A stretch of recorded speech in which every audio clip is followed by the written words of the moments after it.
الرحمن الرحيم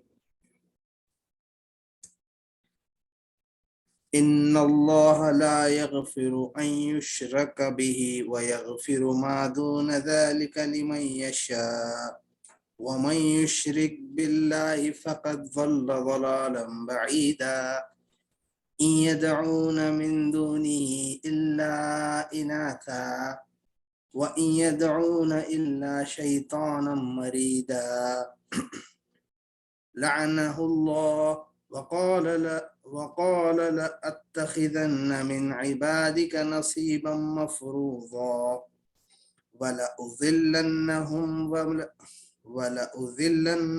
ولأمنينهم ولآمرنهم فليبتكن آذان الأنعام ولآمرنهم فليغيرن خلق الله ومن يتخذ الشيطان وليا من دون الله فقد خسر خسرانا مبينا يعدهم ويمنيهم وما يعدهم الشيطان إلا غرورا أولئك مأواهم جهنم ولا يجدون عنها محيصا والذين آمنوا وعملوا الصالحات سندخلهم جنات تجري من تحتها الأنهار خالدين فيها أبدا وعد الله حقا ومن أصدق من الله قيلا ليس بأمانيكم ولا أماني أهل الكتاب من يعمل سوءا يجز به ولا يجده من يعمل سوءا يجز به ولا يجد له من دون الله وليا ولا نصيرا ومن يعمل من الصالحات من ذكر أو أنثى وهو مؤمن فأولئك يدخلون الجنة ولا يظلمون نقيرا ومن أحسن دينا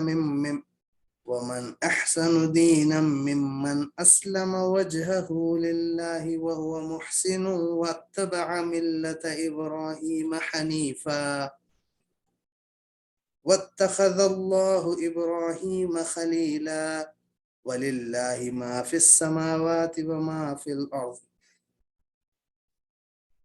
وكان الله بكل شيء محيطا صدق الله العلي العظيم وصدق رسوله صدق Allah Maulana Ali Azim.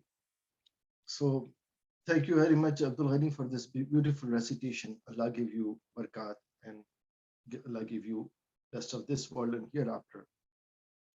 And this ayat began, Inna Allah la yaghfiru an yushriku bihi wa yaghfiru ma duna dhalika liman yasha.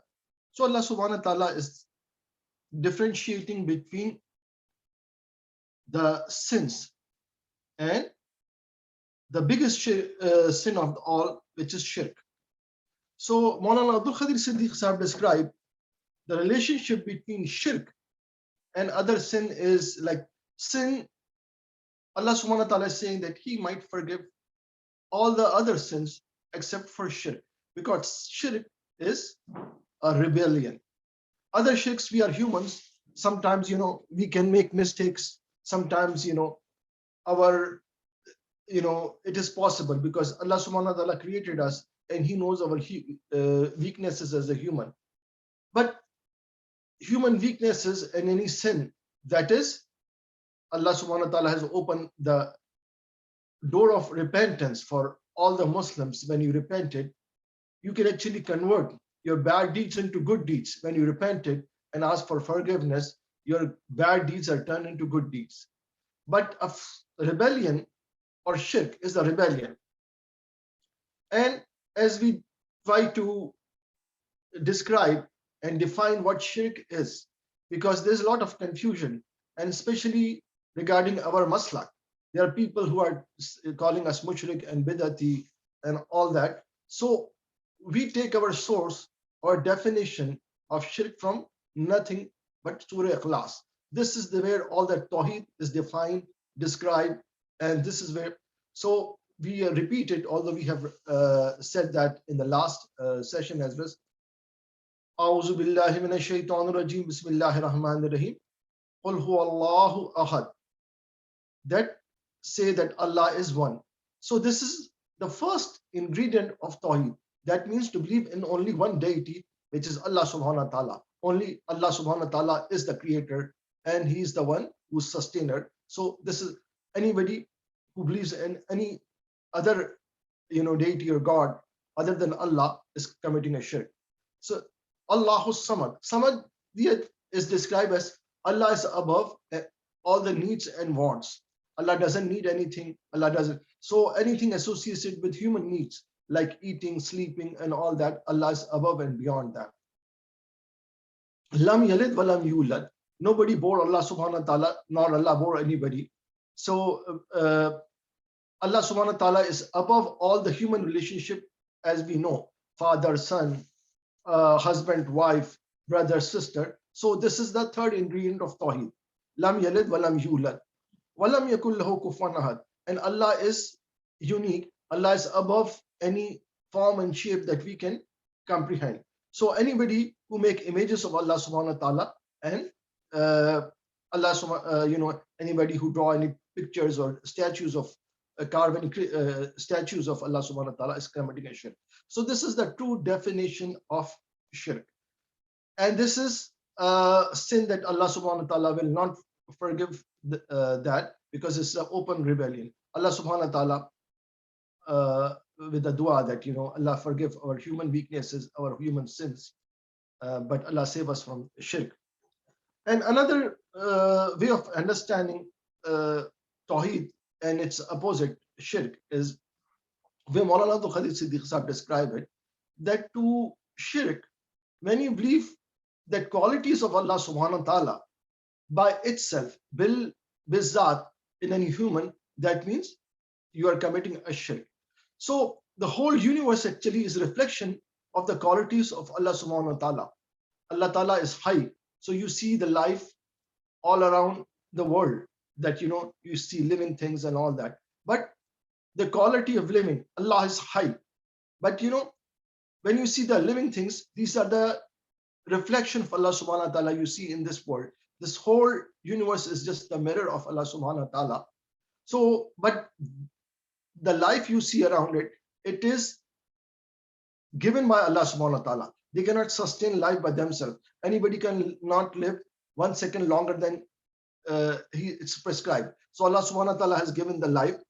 And Nabi Karim sallallahu alaihi wasallam say that a Muslim should be the reflection of qualities and personality of Allah subhanahu wa ta'ala. And he says, nobody can do it more than me. That means Allah subhanahu wa ta'ala in Quran Sharif described Nabi Karim sallallahu alaihi wasallam as Rauf or Rahim, two of the qualities of Allah subhanahu wa ta'ala. So nobody can come close to the qualities of Allah subhanahu wa ta'ala better than Nabi Karim sallallahu alaihi wasallam. But even Nabi Karim sallallahu alaihi wasallam, these were the qualities given by Allah subhanahu wa ta'ala. So Allah ta'ala is the Raziq. Allah ta'ala is the one who feeds everybody, all his creation in the world, but he does it by himself. So that's the term that is described by Maulana Abdul Qadir Saheb, that bizzat, Allah subhanahu wa ta'ala feeds the whole world. He's the Raziq.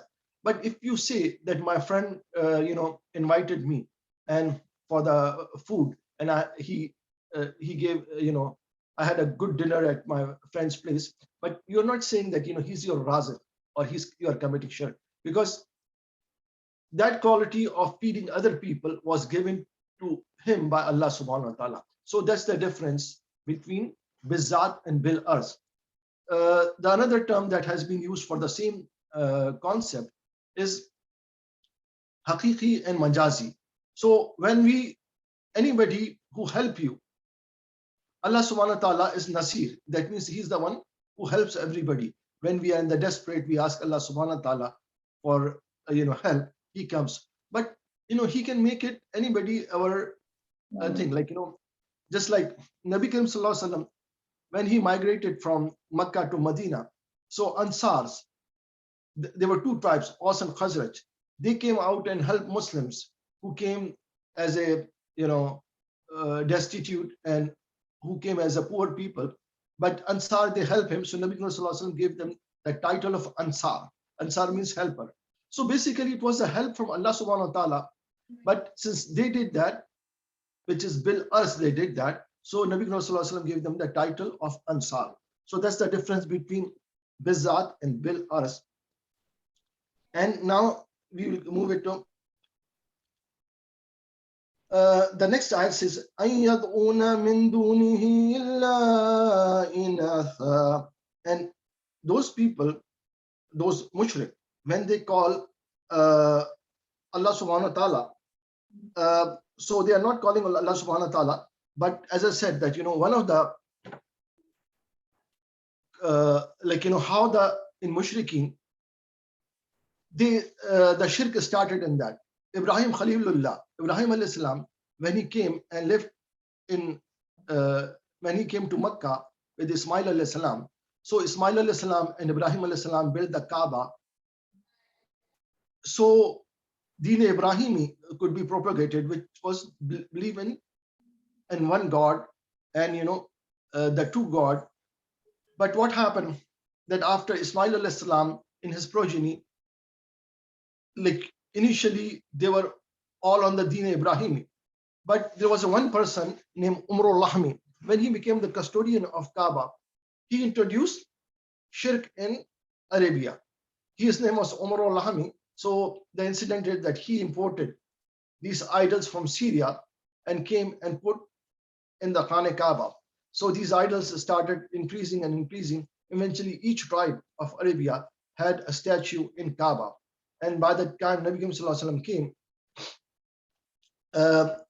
there were about 360 60 idols in Kaaba itself, and not inside Kaaba, but in and around Kaaba. So inside the Kaaba, if you open the door at that time, and then so there was a statue of Ibrahim alayhi salam and Ismail alayhi salam, and also Sayyidina Isa alayhi salam.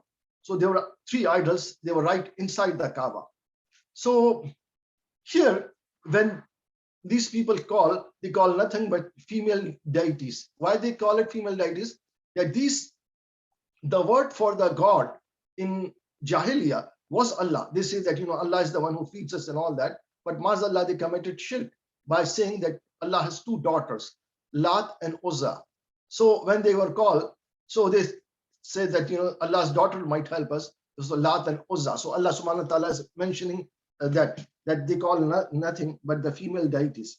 And anybody who committed shirk, he has gone far away from the guidance.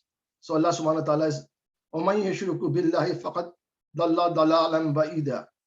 So أَنْ يَدْعُونَ مِن دُونِهِ إِلَّا إِنَاثًا, that they are calling female deities. وَأَنْ يَدْعُونَ إِلَّا شَيْطَانًا مَرِيدًا. So they are actually taking the name of this Lat and Uzza, and they would call them the daughters of Allah subhanahu wa ta'ala ma'azallah, but they are actually calling shaitan. لَعْنَ اللَّهُ وَقَالَ لَا تَخَذَنَا مِنْ إِبَادِكَ نَصِيبًا مَفْرُوزًا. And when Allah subhanahu wa ta'ala condemned and cursed shaitan, shaitan in turn said that what he would do, that he will take a portion from the rizq of Allah subhanahu wa ta'ala that Allah has given to the so these idol worshippers, so what they would do, that these people, that they had a particular statues for each tribe, and they would what they will do, that they will from their income, they will dedicate a portion of that when they go on trade journey, whatever they would have it, what they will do, that dedicate that to the particular idol or particular deity, that it is for that. And they had another practice. Their cattle, their goats, sheep, and their cows, or they will when they dedicate a particular animal to a deity, they will cut the ear of that animal, and that's how they will mark it, and everybody would know that this is the one dedicated for that idol. So they will what they will do, they will not harm that particular animal. So And Shaitan is again, first he said that, I will take a prescribed portion from the people, and Allah subhanahu wa ta'ala, he's saying to Allah subhanahu wa ta'ala in rebellion. Because as I said, Shaitan rebel. When we humans, we make mistakes by committing sins, and by human mistakes, that is a sin, that's a mistake. But Shaitan, on the other hand, and his followers are the rebellious. They know who Allah subhanahu wa ta'ala is. He's the one who created him. But he's in the open rebellion. So people who commit shirk, they're following the footsteps of Shaitan. And he's saying to Allah subhanahu wa ta'ala that I will misguide them, I will mislead them, and I will create them their false desire. And Shaitan, that's how he works, that Shaitan doesn't come in a physical form to any humans and say, okay, let's do that. But what he does is that he attacks through the nafs, or through the self. He comes and create these desires in humans that, this is just commit this adultery, consume alcohol. So he creates this false desire and temptations into human, and that's how the Shaitan encourage people to do all that. And Shaitan is basically an enemy of human, because before human, it was jinn. Basically is from the Shaitan is basically from the jinn kind, and the jinn kind used to live in this world, but they became rebellious. And when they became rebellious, Allah subhanahu wa ta'ala sent a troop of angels from the heavens. So what they did, they beat those jinn kind and chased them to the wilderness and to the forest and jungles and to the wilderness. And Allah subhanahu wa ta'ala then declared that Allah subhanahu wa ta'ala will create a vice regent in this world, and that is Adam alayhi salam. And Shaitan, when he knew, so he went and pleaded with Allah subhanahu wa ta'ala and said that, do not do that. Me and my followers will worship you more than ever before. And this is because of their rebellion of the jinn kind. So although he was from jinn kind, he was Iblis, but he was such a knowledgeable that he was the tutor of all the angels. Although Allah subhanahu wa ta'ala created angels from light and jinns from smokeless fire, but their leader, Shaitan Iblis, was actually the tutor of all the things. So Shaitan is describing that, I will mislead the humankind, because they have an animosity right from the beginning between humankind and Shaitan, because Shaitan thought that it was his right to live in this world, because of Adam alayhi salam, his kind was chased out of this world. So Shaitan is an enemy, because enemy is an element that want to harm you. So Allah subhanahu wa ta'ala had sent Adam alayhi salam and Bibi Hawa to Jannah, and Shaitan, when he was cast out of thing, he cried a lot. So there's an animosity, there's a sort of jealousy with human being. So he is saying that, I will mislead them, I will create false desire and temptation in them, and that's how I will mislead them. And Allah subhanahu wa ta'ala said, وَمَنْ يَتَّخَذَ الشَّيْطَانَ وَلِيًّا مِنْ دُونِ اللَّهِ فَقَدْ خَسِرَ خُسْرَانًا مُبِينًا. And anybody who have Shaitan as his friend, because if anybody thinks, Shaitan will let me have a lot of fun in this world, he will let me consume all that. So Shaitan is an enemy disguised as a friend and wants to misguide human being. And our ultimate goal is of salvation and going to Jannah. He will take it away. So he has a broader picture in his mind, because he has seen it, the Jannah, Jahannam, and this world and the history of that. So he says that he wants to distract humankind or mislead humankind from the ultimate salvation. And ulaika mawahum jahannam. So who are these? And their destiny will be Jahannam. Those who listen to Shaitan, who listen to the temptations of Shaitan, who listen to whispers of Shaitan, and wala yajuduna anha mahisa. and from there they will not find any escape. So Shaitan, his success would be to misguide or mislead a humankind and land him in Jahannam. And just like Allah subhanahu wa ta'ala granted Adam alayhi salam and Bibi Hawa Jannat and his progeny, if they are landed in Jahannam, that Shaitan will be successful in that way. وَالَّذِينَ آمَنُوا وَعَمِلُوا الصَّالِحَاتِ سَنُدْخِلُهُمْ جَنَّاتٍ تَجْرِي مِنْ تَحْتِهَا الْأَنْهَارُ خَالِدِينَ فِيهَا أَبَدًا.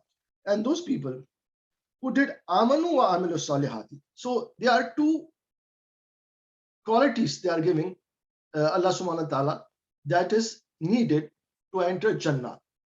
Amanu, that you believe. So all our deen is divided into two parts: the set of belief system and set of practices. So amanu wa amilu salihati. So they are both just like a bird has two wings. So this is our iman is based on that we have to believe in right things and we have to practice it in that.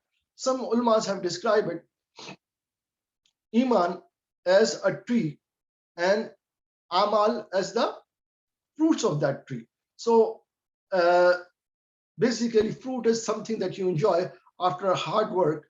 A farmer does hard work by taking care of the tree and all that, and finally a fruit comes out, and Allah subhanahu wa ta'ala will grant us the immense reward for our good beliefs and good practice. So this is the base of our religion. Amanu wa amilu salihati.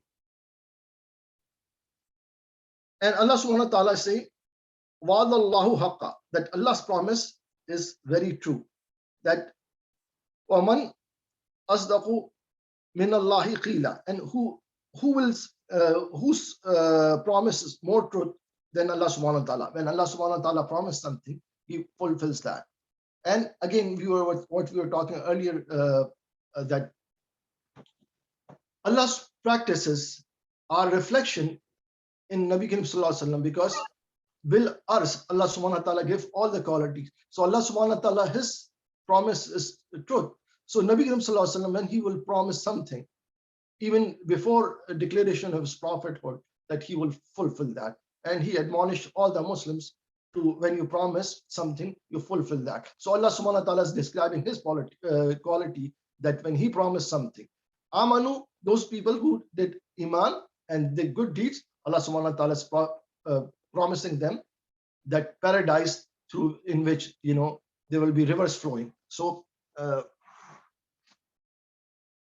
and in the last one, that those people who are committed to idol worshipping, if you see that in Deen Ibrahim alayhi salam religion, that shirk started with Umar al-Lahami, that he is the one who introduced idol worshipping into the Kaaba, and later on they added another form of shirk, that they associate Lat and Uzza as the Mazallah, daughters of Allah subhanahu wa ta'ala. They started creating images of Allah subhanahu wa ta'ala, and that's how Deen Ibrahim was corrupted and idol worshipping was introduced. In Christians or Ahl Kitab, what they did, there was a person named Paul. His real name was Saul. So he started with the idea of Trinity. So Isa alayhi salam never said that he's son of God or he's God, but this was Paul. He introduced Trinity, which means that Father, Son, and Holy Ghost. That's how he started idol worshipping, or the Trinity, the concept of Trinity in the Christianity. And this Jews, they started believing Uzair alayhi salam as the Mazallah, the son of Allah subhanahu wa ta'ala. So all of them, so Allah subhanahu wa ta'ala is condemning all of them, that they say that with although they are committing shirk, and they say that their religion or Mazallah, Isa alayhi salam will save them, or Musa alayhi salam will save them. Allah subhanahu wa ta'ala is condemning that. Laysa bi amaniyakum wala amaniya ahlal kitabi. So it will their salvation will not be done according to the wishes of idol worshippers or the wishes of Ahlul Kitab. وَمَنْ يَعْمَلْ سُوءًا يُجْزَى بِهِ. So whoever does the bad things, whether that's a bad belief or bad practice, he will get the punishment. So jaza, the word of jaza in Arabic is both ways, that for punishment and for the reward. So anybody who does the good deed, you will get the jaza accordingly, and anybody who does it. So Ahl al-Kitab, mushrik and all that, they do all the bad things, associate, family with Allah subhanahu wa ta'ala, making images of Allah subhanahu wa ta'ala, and they think that they will achieve and they still have the wish that they will be salvaged, but they will not be salvaged. Anybody who has made a friend other than Allah subhanahu wa ta'ala, so they will not find anybody to help them. وَمَنْ يَعْمَلْ مِنَ الصَّالِحَاتِ مَنْ ذَكَرَ وَأُنْثَى. So anybody who does the good deed, whether that person is male or female, and he's any moment who does a woman or man, when they Allah subhanahu wa ta'ala is again repeating the promise that فَأُولَٰئِكَ يَدْخُلُونَ الْجَنَّةِ. So Allah subhanahu wa ta'ala will enter them into وَلَا يَظْلِمُونَ نَقِيرًا. So only Nakira is the meaning of that is the stone of the date, like very small quantity. So even a small kind of punishment will not be given to those people who have accepted Iman and did the good deed. Nakira, as I said, that it's a very small quantity. The literal meaning of that is the stone of the date. That's what it meant. So, and whose religion is better? وَمَنْ أَحْسَنُ دِينًا مِمَّا أَسْلَمَ وَجْهُ لِلَّهِ. And whose religious practice is better, that he's bow his head in the submission to Allah subhanahu wa ta'ala, in the presence of Allah subhanahu wa ta'ala. And he's also a good person, a person who is muhsinun. Muhsinun means a person who practices good deeds. And وَاتَّبَى مِلَّةَ إِبْرَاهِيمَ حَنِيفًا. And he is to the true religion of Ibrahim alayhi salam. So although Umar al-Lahmi, he introduced idol worshipping later, but Ibrahim alayhi salam, his whole life, he fought with idol worshippers.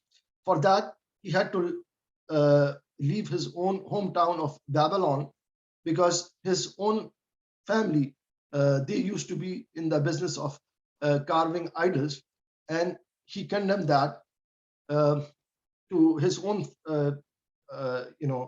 uncle, that do not idol worship. And when his reputation grew, so even Namrud, the king of Babylon, he summoned him, and Ibrahim alayhi salam even condemned the king, the most powerful king, Namrud, of idol worshipping. So he was sort of a idol worshipper and also declared himself to be a god. So he was like Shaitan, very arrogant. And one day he built a huge tower, and he mounted on this huge tower, and he had a bow and arrow. So he pointed toward the sky and shoot the arrow. And he told Ibrahim alayhi salam, Mazallah, that I have killed your God himself. So as a help to Ibrahim alayhi salam, Allah subhanahu wa ta'ala sent an army of mosquitoes. So Ibrahim alayhi salam challenged the most powerful king of his time, which was Namrud. He says that, meet me in the battlefield. So Namrud came with all his armies, all his chariots and all that to meet Ibrahim alayhi salam. So Ibrahim alayhi salam, he was alone, but Allah subhanahu wa ta'ala sent him the troops of mosquitoes. So they went and they started attacking the Namrud army, and Namrud army had to escape the battlefield. And one of the mosquito made its way into the nostril of Namrud, and that's how Namrud died. So he was the most powerful king, but the smallest of creatures. A mosquito, the average life of mosquito is about 6 months. So such a small creature that caused the downfall of the most powerful king, Namrud, at that time. So Allah subhanahu wa ta'ala is again describing of Ibrahim alayhi salam, and Nabi Karim sallallahu alaihi wasallam restored the Arabia to the true religion of Ibrahim alayhi salam, because basically Arabs were from the progeny of Ibrahim alayhi salam and Bibi Hajra. So they had settled, and although this, so not only he restored the pride of Arabia, but also the original religion of it. وَاتَّخَذَ اللَّهُ إِبْرَاهِيمَ خَلِيلًا. And Allah subhanahu wa ta'ala had made Ibrahim alayhi salam his friend or his companion. So Khalila, Khalil means a very close friend, maybe a confident friend. So Habib is the one who's a friend, but Khalil means a very confident friend. So Allah subhanahu wa ta'ala described these two beautiful words to his two of. So Nabi Karim sallallahu alaihi wasallam, the word is always Habibullah and Khalilullah for Ibrahim alayhi salam. So these are the two words used for friendship, Allah subhanahu wa ta'ala. And when we recite Durud Ibrahimi, so we describe, we send salutation to Nabi Karim sallallahu alaihi wasallam and his forefather Ibrahim alayhi salam. So this is basically Deen Ibrahimi and the salutation to Ibrahim alayhi salam and Nabi Karim sallallahu alaihi wasallam. Walillahi ma fis samawati wal ard wa kana Allahi bi kulli shay'in muhita. And all the heavens and the earth is for Allah subhanahu wa ta'ala, and Allah is all encompasses all the things. So he knows all the things, he has a control over all the things. So we will stop here inshallah, and anybody who wants to ask any questions or comments, inshallah, I will take that.